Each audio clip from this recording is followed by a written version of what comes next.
So Daggubati Purandeswari గారి ఆ speech రాజమండ్రిలో ఆ స్పీచ్ చూస్తుంటే ఆమెకి అండ్ చంద్రబాబు నాయుడు గారికి మధ్య విభేదాలు స్టార్ట్ అయ్యాయని, దూరం పెరిగిందని ఒక క్వశ్చన్ అయితే అందరిలో కూడా రైజ్ అవుతుంది సార్. మరి నిజంగా వాళ్ళిద్దరి మధ్య ఏం జరుగుతుంది, అసలు ఆ స్పీచ్ ఏంటి, మీరేం చెప్తారు సార్ దీని గురించి? నిన్న రాజమండ్రిలో ఆమెను కొంతమంది రైతులు కావచ్చు, మిగతా ప్రజలు చుట్టుముట్టి హామీలు ఇచ్చారు, హామీలు ఏమి నెరవేర్చలేదు, రైతులకి ఇప్పటి వరకు రైతు భరోసా పడలేదు, తర్వాత విద్యా దీవెన కావచ్చు, వసతి దీవెన కావచ్చు, ఈ ఫండ్స్ ఏం రాలేదు, అట్లాగే తల్లికి వందనం అనే పేరుతో అమ్మఒడి ఇంతకుముందు జగన్ ఇచ్చేవాడు, అది రాలేదు, ఇలాగా ఆమెని అడిగారు. దాంతో ఆమె అవన్నీ నాకు తెలీదు, నేను ఏమీ హామీలు ఇవ్వలేదు, మీరు ఎవరినో వేరే వాళ్ళని పోయి అడగండి, అవి ఎవరు ఇచ్చారో వాళ్ళని అడగండి అన్నట్టుగా మాట్లాడిందని చెప్తున్నారు. అంటే దీనివల్ల ఏంటి, పురంధరేశ్వరికి చంద్రబాబు మధ్య ఏమైనా ఇబ్బందులు వచ్చాయా అన్న ఒక వార్త వైరల్ అవుతుంది. మామూలుగా ఏంటంటే ఇది సంకీర్ణ కూటమి. సంకీర్ణ కూటమిలో ఒక పార్టీకి ఫుల్ మెజార్టీ రాకుండా ఉంటే అది మిగతా రెండు పార్టీలకు కూడా ఇంపార్టెన్స్ ఉంటుంది. మామూలుగా చంద్రబాబుకి ఇప్పుడు వాళ్ళిద్దరు అవసరం లేదు, ఎలక్షన్ ముందు వాళ్ళిద్దరు అవసరం ఉంది. బీజేపీ జనసేన అవసరం చంద్రబాబుకి ఉన్నింది కాబట్టి ఆయనే ఎక్కువ చొరవ తీసుకొని వాళ్ళ వెంటబడి వాళ్ళతో పెట్టుకున్నాడు. అయితే ఇప్పుడు ఏమైంది, ఆయనకే 135 సీట్స్ వచ్చాయి కాబట్టి చంద్రబాబుకి వాళ్ళిద్దరు అవసరం లేదు. అయినా కూడా ఆయన పొత్తు ధర్మం ప్రకారం ఇటు పవన్ కళ్యాణ్కి జనసేనకి ముగ్గురికి మంత్రి పదవులు ఇచ్చాడు, అటు అక్కడ కూడా సత్యకుమార్ ఒకరికి బీజేపీకి ఇచ్చాడు. మిగతా నామినేషన్ పదవుల్లో కూడా కొంత ఇచ్చే అవకాశం ఉంది. అట్లాగే పురంధేశ్వరికి కూడా కేంద్రంలో మంత్రి పదవి కానీ లేకపోతే ఒక దశలో స్పీకర్గా ఈయన పేరు కూడా సజెస్ట్ చేశాడు, ఇవన్నీ వచ్చాయి, కానీ అవేం జరగలేదు. అంటే పురంధేశ్వరిని గెలిపించడంలో చంద్రబాబు కూడా హెల్ప్ చేశాడు, నో డౌట్, ఆమె గెలిచింది కూడా. అయితే పురంధేశ్వరికి తర్వాత ఏ రకమైన ఇంపార్టెన్స్ కనిపించట్లేదు కేంద్రంలో కానీ రాష్ట్రంలో కానీ. ఎక్కడ బీజేపీ సత్యకుమార్ మంత్రిగా ఆయన పనిచేసుకుంటున్నాడు తప్ప బీజేపీ నాయకులకి ఏమీ ఎక్కడ ఇంపార్టెన్స్ అయితే కనిపించట్లేదు. అంటే గవర్నమెంట్ కార్యక్రమాల్లో కావచ్చు, ఇంకో చోట లేదు. ఈ విషయంలో మనం పవన్ కళ్యాణ్ గురించి కూడా చెప్పుకున్నాం. పవన్ కళ్యాణ్కి కూడా పెద్ద ఇంపార్టెన్స్ చంద్రబాబు ఇస్తున్నట్లేదు. బిగినింగ్లో ప్రతి దీంట్లో కూడా పవన్ కళ్యాణ్ ఫోటోలు కూడా గవర్నమెంట్ ఆఫీసులో పెట్టండి అని చెప్పారని వచ్చింది, కానీ తర్వాత రామోజీరావుకి సంబంధించిన సంతాప కార్యక్రమంలో ఫుల్ పేజ్ యాడ్లలో కూడా చంద్రబాబు ఫోటోనే ఉంది. దీన్ని ఇతర రాష్ట్రాలతో కంపేర్ చేస్తున్నారు, కర్ణాటక అండ్ తెలంగాణతో. ఇక్కడ ఏ ప్రకటించినా బట్టి విక్రమార్క ఉంటున్నాడు, కర్ణాటకలో కూడా ఏది ఇచ్చినా సిద్ధరామయ్యతో పాటు డీకే శివకుమార్ ఫోటోలు కూడా ఉంటున్నాయి.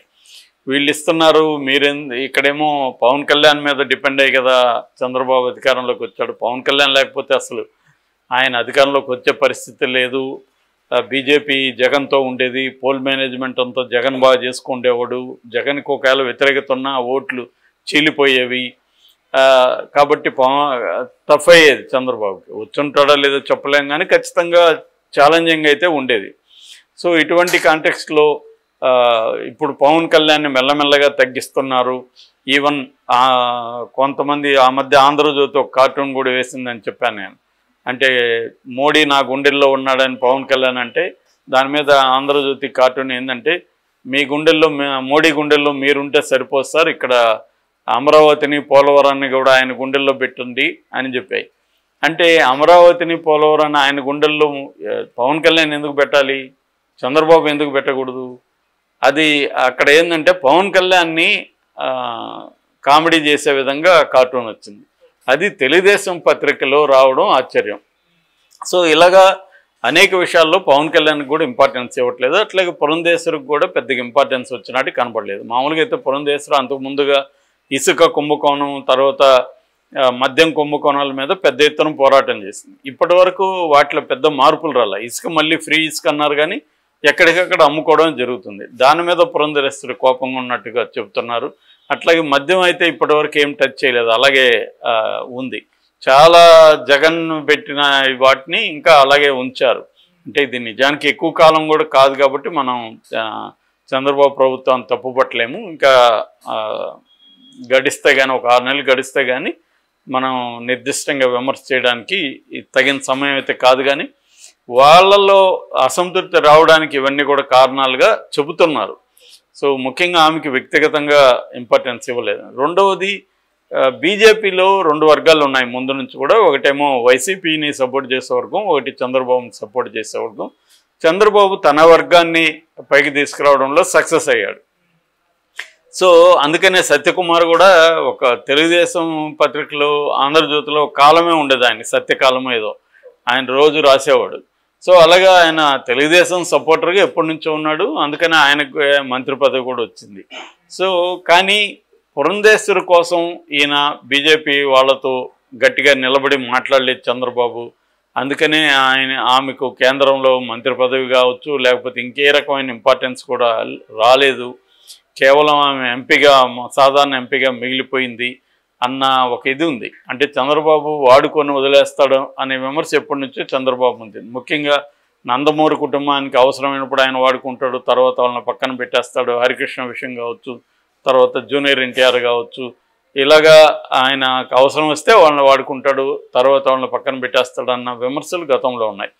అంటే ఆమె అయితే చంద్రబాబు గెలుపుకు కూడా చాలా పెద్ద కృషి చేసింది.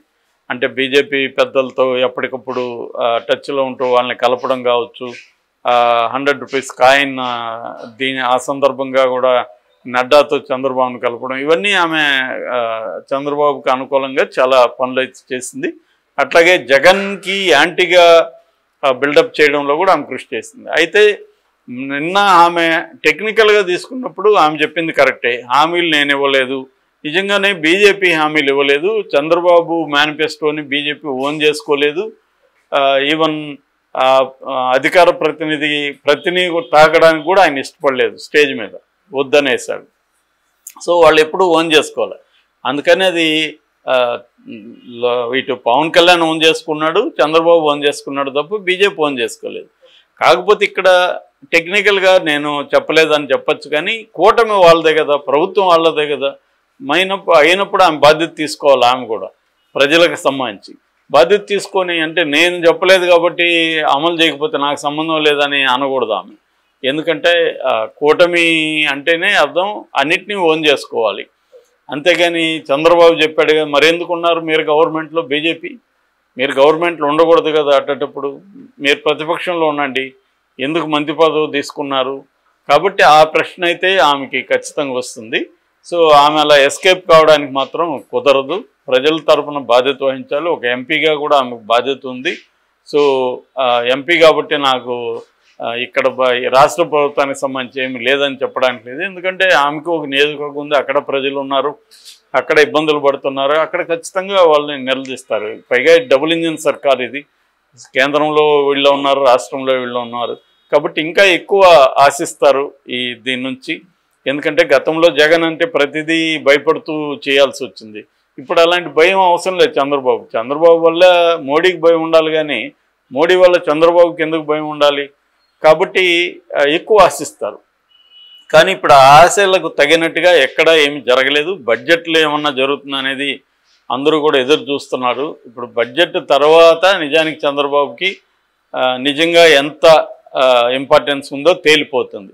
ఎందుకంటే వాళ్ళు మామూలుగానే సౌత్ ఇండియాకి ఎప్పుడు కూడా పెద్దపీట వేయరు నార్త్ ఇండియన్ ప్రైమ్ మినిస్టర్లు. కాబట్టి ఒకవేళ ఆమె నిర్మలా సీతారామన్ తమిళనాడు ఆమె, ఒకప్పుడు తెలుగు కోడలు అయినప్పటికీ ఆమె కూడా నార్త్ ఇండియాకే ఇంపార్టెన్స్ ఇస్తుంది. ఎందుకంటే దానికి ప్రధాన కారణం అంటే ఇక్కడ వాళ్ళ గవర్నమెంట్స్ లేవు సౌత్లో. ఓవరాల్గా నార్త్ ఇండియా సౌత్ ఇండియా అనేటప్పుడు సౌత్ ఇండియా మీద సౌత్ ప్రేమ అనేది స్టాలిన్ లాంటి వాళ్ళు, పినరాయి విజయ్ లాంటి వాళ్ళు ఎప్పటి నుంచో మాట్లాడుతున్నారు. సో ఈ కాంటెక్స్ట్లో పురంధేశ్వరి తన ప్రభుత్వంలో హామీలు అమలు జరిగినప్పుడు ఎస్కేప్ అవడం అయితే కరెక్ట్ కాదు. అయితే ఆమెకు చంద్రబాబు మధ్య ఏమైనా గ్యాప్ ఉందా అన్న అనుమానాలు అయితే వస్తున్నాయి. ఇవి సహజం. కూటమి ఉన్నప్పుడు ఖచ్చితంగా అందరికీ అన్ని విషయాల్లోనూ సాటిస్ఫై చేయడం కష్టం. సో చంద్రబాబు అయితే నాకు తెలిసి బ్యాలెన్స్గానే వెళ్తున్నాడు ఇప్పటి వరకు చూసుకుంటే. పవన్ కళ్యాణ్ కూడా ఎక్కడ అసంతృప్తి వ్యక్తం చేయడం కానీ చేయలేదు. పైగా చేస్తున్న వాళ్ళకు కూడా గట్టిగానే వార్నింగ్ ఇచ్చాడు.